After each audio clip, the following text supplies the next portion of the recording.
Hello everyone, my name is Jonah and welcome back to another review. Today I'm very excited to do another review once again, and of course I had to save this review for the best time of the season, and that is once again Christmas time. So this is my second review and I have been waiting to do a review on this train for quite a long time, but I never got the time to do it, and so I had to put it on wait, but I finally got the time to do it.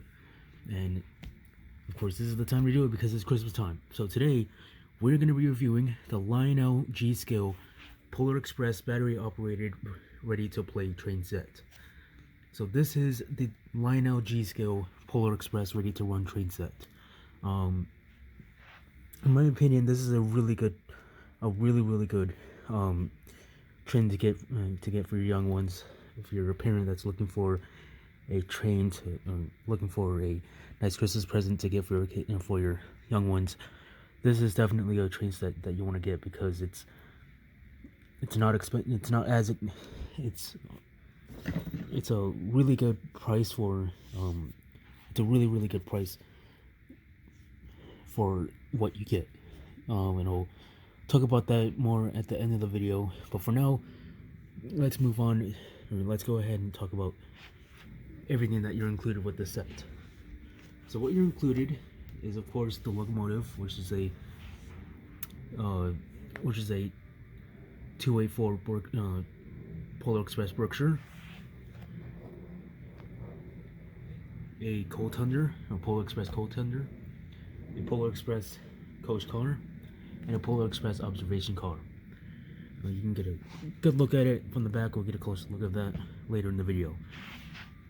And then, in order to operate this train set, you are included with 38 pieces of track, or straight track, 24 curved track,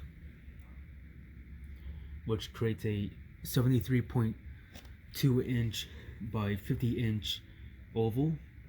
You are also included with a sinus bell and a RC remote controller. No, since this is a battery operated train set, so of course they're gonna need batteries. And now the batteries are not included in the set, so you'll have to get your own batteries. For the remote, you have to have three AAA batteries and 6 C batteries for the Locomotive. So in this review, I'm going to be going ahead and giving you guys a closer look on the on everything that you're included, except for the track, because of course I have the track set up right now, and I don't want to take apart everything else to just show you real quick. Instead, we're going to be taking a look at the 4 main parts that makes this whole set special. And also I will be showing you the remote, and also the sinus bell is actually right over here. I have this special little area right here that I made. It's sitting under the Christmas tree that I have set up right here. This is my Christmas tree, if you have not known. And since I have my Polar Express set up down here, I have this little area with a Polar Express book. And as you can see, here is the sinus bell that is included in the set. It is very nicely made, and it's definitely a nice souvenir, or definitely a nice ornament that you can put on your tree. Alright, so in this video, we're going to go ahead and give you guys a closer look on the Locomotive tender and the two passenger cars, and also take a look at the remote so you can see how it operates. Alright, so we're going to first start off with the Locomotive itself. So this is once again a 284 Berkshire Locomotive. This is the actual locomotive that was used in the movie. And we're gonna go ahead and take a quick look at what the type of detail that you're given when you get this train set. So starting off with the front of the locomotive, you have basically the whole locomotive is made out of plastic because, of course, or it's made out of a very strong plastic because, of course, there's going to be a lot of times where this train is probably going to get a lot of rough play with it because, of course, you're giving it to your young ones So starting off at the bottom right here, we have a plastic snow, or this whole locomotive is plastic. You have a snowplow right here. You have some nice molded in detail all along on the sides right here. You have the boiler, or the front of the boiler. You have an operating LED headlight right there. I do apologize for the glare. You have two marker lights just here and here. You have a bow. You have the bell right here. This bow is actually pretty well made because it's, of course, a separately applied piece, and the metal and the mount for, or not the mount, but the piece that holds the bell is made out of a rubbery plastic, because of course you'll think that this piece can easily snap off, and indeed it can, but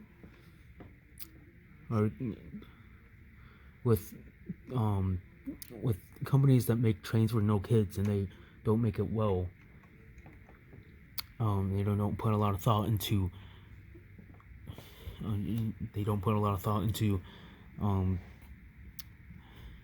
how they make their locomotives, so they can be, so there won't be a choking hazard and other things like that. They were able to, Lionel of course had a lot of thought into making this locomotive, and indeed they did by making this a rubbery plastic, because so it won't be a choking hazard and it won't break off easily, because as you can see it's nice and flexible. It's very flexible because that's how you can, so that's how it can't break.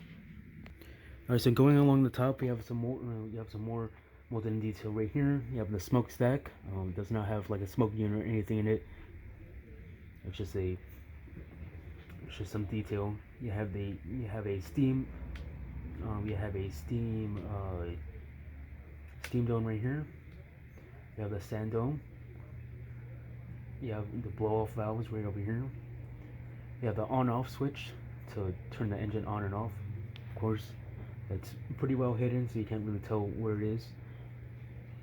You have some more molded in detail right here, which is nodal vents, because of course back in the day, or of course still, there's still, these engines still, Berkshires still run to this day, like the Chesapeake and Ohio 765 and the Peter Marquette 1225, which is actually the locomotive that was the inspiration for the Polar Express book, which eventually turned into the movie. And so in 1943, when these locomotives were made, the Berkshire locomotives were made, and it wasn't just the Berkshires, but it was also more than that. Of course, the smokestack is right here, and of course, the engine is moving and the smoke is going back, the steam would get into the smoke would get into the cab, and you want to be able to see stuff, and of course it's going to be staying in there throughout the whole trip, because of course it's not really finding a way out and you can't really see anything. And so that's where they create these nodal vents, so you can air out the cab, because of course you have the windows on the side, but of course you need more ventilation. And here's a look at the cab. There's not really much to see, but Lionel did include some molded in detail. As you can see, we'll get to this little thing in a second. Up here, as you can see, there's a bunch of molded in detail, where you put the coal and other things like that. Of course, the throttle is over here. Now there's this little LED light right here, little white LED light, and when you turn this engine on, there's that little light lights up when the engine is on. Now when you start moving the engine, the light will shut off. So I believe it is a cab light, and so it will be on until you turn off, or until you start moving. Now you may be wondering what the screw is holding in place. This is actually where you put your batteries in. So you would unscrew this so you would unscrew the screw right here, and this whole area right here would pull forward, will unleash, and will pull forward, um, which will unveil a tray that holds 6C batteries. That is made for 6C batteries, and then of course that's how you put your batteries in the tray, and there you go.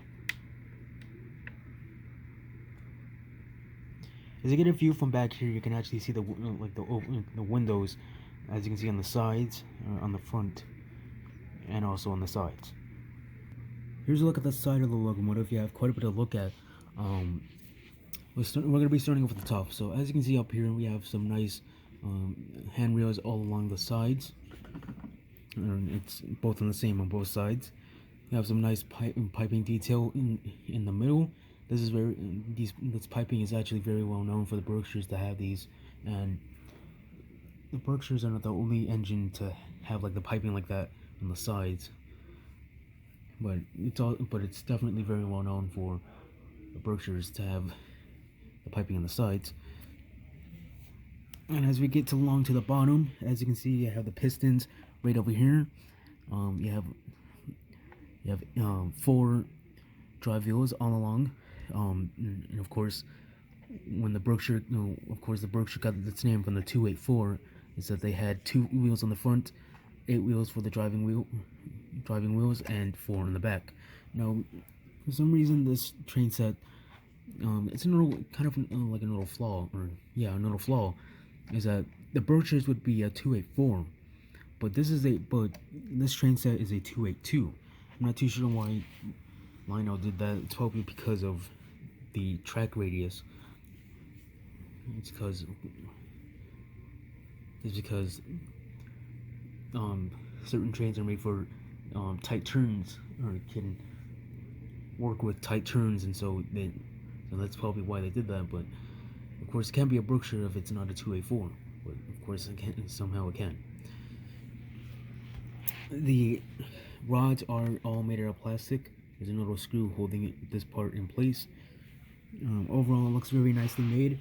Even for it being made out of plastic, it still looks very nicely made. And of course, the thing that matters is that your kids are happy with it. As you can see right here, you have the 1225 number on the side, like usual. Over here, you have a I should have explained this earlier when I was taking a look at the cab. There's an old plastic coupling right here. Here's a quick look at the bottom. There's not really much to see, just basically just getting a look at the bottom of the wheels.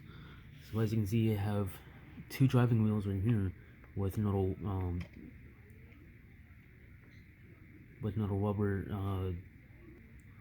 rubber traction tires, because of course the track is made out of plastic and there's not really any traction on the rails, and you can't really, what are you supposed to do if you can't really do that on track like that. So of course they put the traction tires so it can get its traction and of course run very smoothly around the track. As you see right here, you have the model number, and down here of course you have the trademark saying the Polar Express, and saying it's from Warner Films, or Warner Bros. Entertainment Incorporated, and other things like that. Alright, so that does it for the engine. Now we're going to go ahead and take a look at the tender. So there's not really much to go with the tender, or the it's mostly just detail. Now there was some other Polar Express G-scale engines like this that were made by Lionel, I believe, Lionel, where the batteries would be in the back, or in this tender, and then the engine, there would be another wire coming out of the tender that would go up to the engine. But they have changed it with this one, where the batteries are in the engine and the tender is just basically just an extra color. So there's not really too much to look at. It's basically just detail. So starting off at the front, you have a no platform right here, because of course this is where you would this is where the coal would drop down to, and then you get the shovel it up, put it in the engine, and there you go. As you can see, you have a coupler right here. Basically, of course, this is all made out of plastic. There's not really much to look at. As you can see on the top, you have your nice coal load. Over here, we have a few more details. You have another molded ladder right here. You have another handrail going all along over here. You have another hatch right here for the water. You have another molded in plastic, molded in detail right there. Another handrail on the side, or grab iron, I believe. And then on the back, you have another ladder going along right there, and you have another coupler. On the sides, you have a bunch of riveting detail, which is very nice. Of course, in big letters, you have the Polar Express. You can get a good look at the wheels on the bottom, which look pretty nicely made for that being made out of plastic. And here's a look at the bottom. Not much to look at with the bottom of the wheels. Of course, you have the trademark right there. And now it is time to look at the coach car. Now, this coach car is made very well because it looks like the actual coach car that was in that Polar Express movie. So starting off with the front, as you can see, you have quite a bit of riveting detail all along the sides. You have a brake wheel over here. You have the coupler once again. You have a door. Of course, there's nothing much to see inside, so of course they just blocked it off. You have a diagram, I believe it's called a diagram, all around the door. As you can see, the whole top is covered in snow, and the back is just as the same as the front. And here's a look at the sides. I'm going to back up just a bit. There you go. So you have quite a bit to look at on the sides. Of course, on the sides, it has Polar Express all along the side. You have quite a bit of riveting detail all along the sides. And of course, you have the Claritin. You have like the Claritin. I believe it's Claritin. Red on the sides, and of course you have the classic orange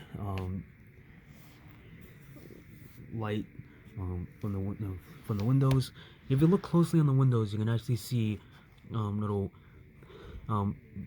shadows of passengers, or I should say kids. Here's a little look at it, so you can see the little shadows of the kids inside of the coach. As you look on the doors, and the doors are the same on both sides. As you can see, you have no grab irons on the sides. The door is molded and shut, and there's no step down, and there's no stairs, steps right along the sides. As you can see, you can get a little look of the wheels, which also look pretty nice for it being made out of plastic. Just look at the bottom of the coach. As there's not much to see, or actually there is quite a bit of stuff to see. You have quite a bit of molded in detail all along the bottom. It looks very, very nice. You have the trademark once again there, and here's the look of the wheels once again. And then the last car of the whole train is the observation car. The front of the observation car is exactly the same as the coach. The top is actually also the same, just like the coach car, except for the back, which we'll get to when we get to the back. And we are at the back, which is where everything is, and that's where the observation car gets its name. So as you can see, you have quite a bit to look at. You have the marker light in the back. It does not light up, which is an old plastic piece, just to show you that it's there. There you go. As you can see, you have you can see that the roof sticks out a bit too, of course. It sticks out, of course. As you can see, you have the windows going curving around, going to the back, and then the doors right there, and then the windows continue going around once again. As you can see, you have the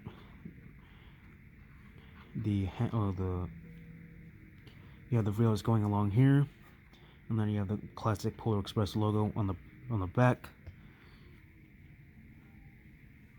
And here's a look at the sides. On the front, is just like the same as a coach car, but it doesn't have, well, of course, there's no door in the back area over here. It looks basically exactly the same as the coach car, but of course Lionel had to add this part in. Of course, there's no one back over here except for one person, that's Billy, just over here. You can see the no shadow of his head right there. There's Billy right there. Now if you look closely in the back, you can on the observation car, you can actually see these little metal pins. Now it's also like that on the front of the engine. There's two little pins because some of these trains include characters like the hero boy and the hero girl, and then Billy, and also the conductor, of course,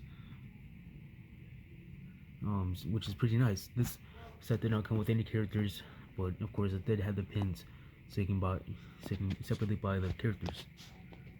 Here's a look at the bottom of the observation car. It's most likely it's basically the same in the front area, and then the back over here you have the whole bottom piece right here with for the observation car. I believe this could come off. I think it can come off. I'm not sure. I don't think it can come off, but it looks like it could. I'm not sure. I don't think it can, but it definitely looks like you can take it off, but I don't think you can. Last but not least, it's time to take a look at the controller. So in order to operate this controller, you need 3 AAA batteries. Of course, you have the trademark on the back. So this thing is very, very easy to control. Now these are the more newer controllers, so it does not have the little antenna on the top. So these are very easy to control. All you have to do, well, of course, you have the forward, you have the reverse, and then you have the power switch on the side, just like that. And then along the bottom, you have the bell button, the sound effects button, and the whistle button. Because on the bottom it says Lionel. Alright, so let's go ahead and power this thing up. Alright, so you may be wondering what that noise is. So when you hear your Polar Express making that noise, I'm going to go ahead and power that off. When you hear that noise, that means that the Polar Express cannot detect your remote, or your remote is off. So whenever you have your remote off, or your Polar Express can't detect the remote, it will start making that beeping noise until it can detect your remote, or you power up your remote. So once again, let's do that again. So we'll make that noise, and we'll power up just like that. It's pretty cool. So let's go ahead and do a few functions. So let's do the whistle. Let's do the bell. Let's do the sound effects.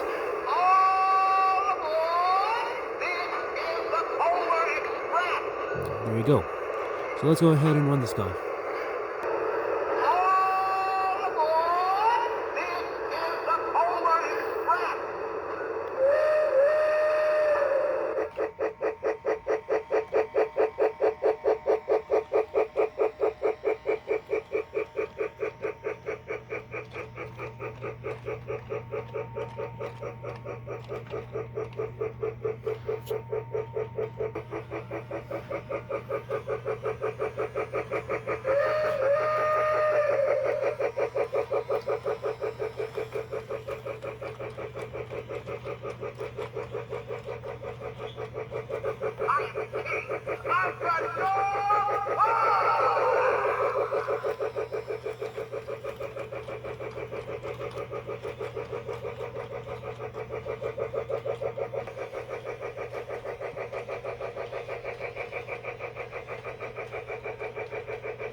Alright, so that does it for this review. I hope you guys enjoyed.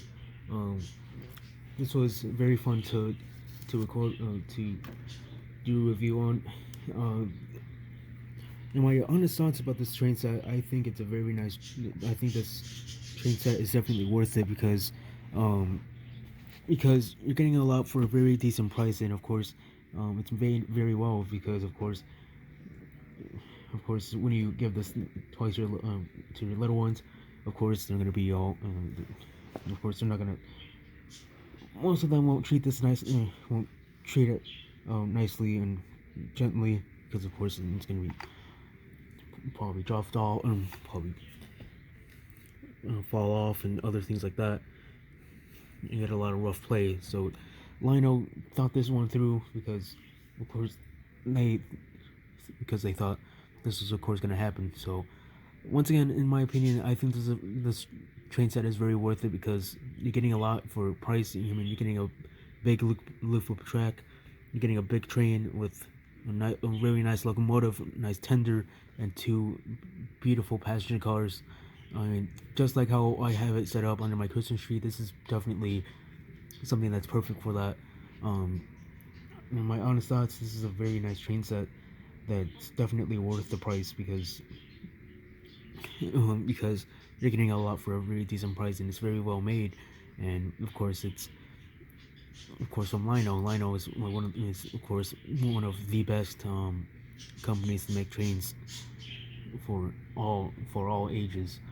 So my final thoughts: this is a very good train. This is a very nice train set that's definitely worth the price. So if you're looking to purchase this item, the retail price is only goes at around $100, which is a very nice price because of course if you're someone that doesn't have a lot of money, this is definitely a train set that you want to get because it's worth the price. So once again, thank you guys for joining me in this review. If you enjoyed it, go ahead and leave a like. So once again, thank you guys for joining me in this review, and I'll see you guys in the next video. See you guys later.